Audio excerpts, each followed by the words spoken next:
Hello everyone, আমার channel my ফ্যামিলিতে তোমাদের সবাইকে অনেক অনেক স্বাগত। আজকে তোমাদের সাথে শেয়ার করব একদম অন্যরকম স্বাদের এঁচুড়ের একটি রেসিপি। এই রেসিপিটি বানানো যেমন সহজ তেমনি খেতেও হয় ভীষণই ভালো। আর এই রেসিপিটির নাম হলো এঁচুড় ভাপা। ভিডিওটি শেষ পর্যন্ত দেখার অনুরোধ রইল। তাহলে চলো ঝটপট তৈরি করে নিই আজকের রেসিপি। প্রথমে এখানে নিয়েছি এঁচুড়টাকে কেটে ভালো করে ধুয়ে রেখেছি। আমি ছোট ছোট টুকরো করে কেটেছি, তোমরা চাইলে বড় টুকরো করেও এঁচুড়টাকে কেটে নিতে পারো। এখন এঁচুড়গুলোকে ভেজে নেব। তার জন্য ফ্রাই প্যানে দিয়ে দিলাম পরিমাণ মতো সর্ষের তেল। তেল গরম হয়ে আসলে দিয়ে দিচ্ছি আগে থেকে কেটে ধুয়ে রাখা এঁচুড়, আর দিচ্ছি সামান্য একটু লবণ আর সামান্য একটু হলুদ গুঁড়ো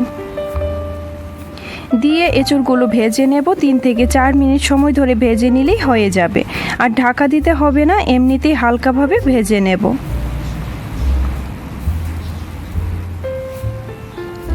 দেখো এঁচুড়গুলো ভাজা হয়ে গেছে, এখন নামিয়ে নেব।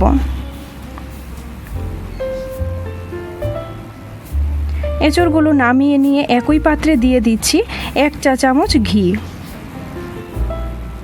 ঘি গরম হয়ে গেলে দিয়ে দেব একটা তেজপাতা আর 1/2 চা চামচ হিং।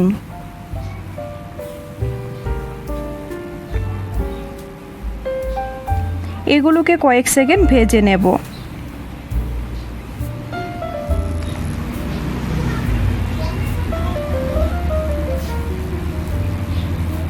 আর তারপর এর মধ্যে দিয়ে দিচ্ছি একটা মাঝারি সাইজের পেঁয়াজ বাটা,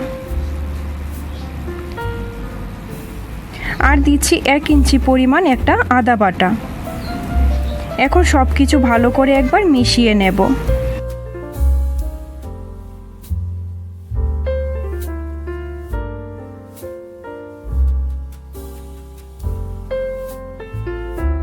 মিশিয়ে নেওয়া হয়ে গেলে এর মধ্যে দিয়ে দিচ্ছি 1 চা চামচ ধনে গুঁড়ো, আর দিচ্ছি স্বাদ মতো লবণ,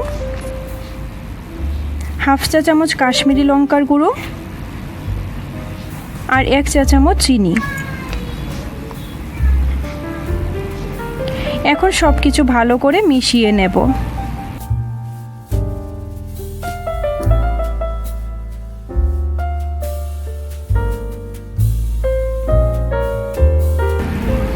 মিশিয়ে নেওয়া হয়ে গেলে দিয়ে দিচ্ছি আরও 1/2 চা চামচ গরম মশলার গুঁড়ো।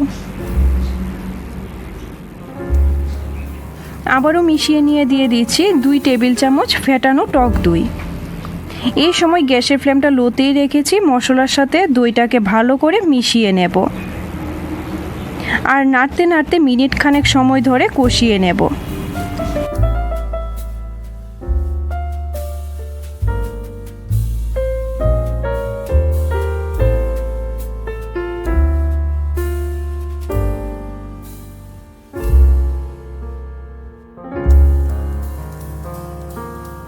মশলাটা কষানো হয়ে গেছে, তারপর এর মধ্যে দিয়ে দিচ্ছি ভেজে রাখা এঁচুড়গুলো, দিয়ে ভালো করে মশলার সাথে মিশিয়ে নেব।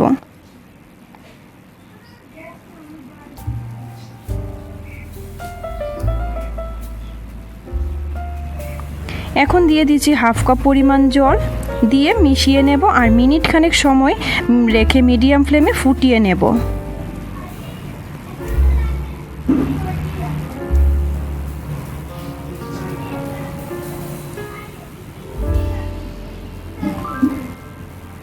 দেখো গ্রেভিটা ফুটে এসছে। এখন নামিয়ে নেব, আর যে পাত্রে এঁচুড়গুলোকে ভাপাতে বসাবো ওই পাত্রটিতে ঢেলে নেব, আর উপর থেকে দিয়ে দিচ্ছি কয়েকটা চেরা কাঁচা লঙ্কা। অন্য একটা কড়াইয়ে 1 কাপের মতন জল একটা বাটি বসিয়ে দিয়েছি। জলটা এমনভাবে দিতে হবে যাতে জলটা ফুটে বাটির ভেতরে না চলে যায়। এখন ঢাকা দিয়ে হতে দেব 5 থেকে 6 মিনিট। 6 মিনিট পর গ্যাসের ফ্লেম বন্ধ করে দিয়েছি, আর বাটিটাকে এখন ঠান্ডা করে নেব। দেখো আমাদের এঁচুড় ভাপা কিন্তু একদম রেডি। ভাত অথবা রুটি সব কিছুর সাথে খেতেই কিন্তু দারুণ হয়। বাড়িতে একবার হলো বানিয়ে দেখো, আশা করি সবারই খুব ভালো লাগবে। আজকের এই সিম্পল ভিডিওটি ভালো লাগলে লাইক, শেয়ার, কমেন্ট করো, আর আমার পাশে থাকার অনুরোধ রইল। দেখা হচ্ছে নতুন কোনো ভিডিওতে। সবাই ভালো থাকবে, সুস্থ থাকবে। Thank you.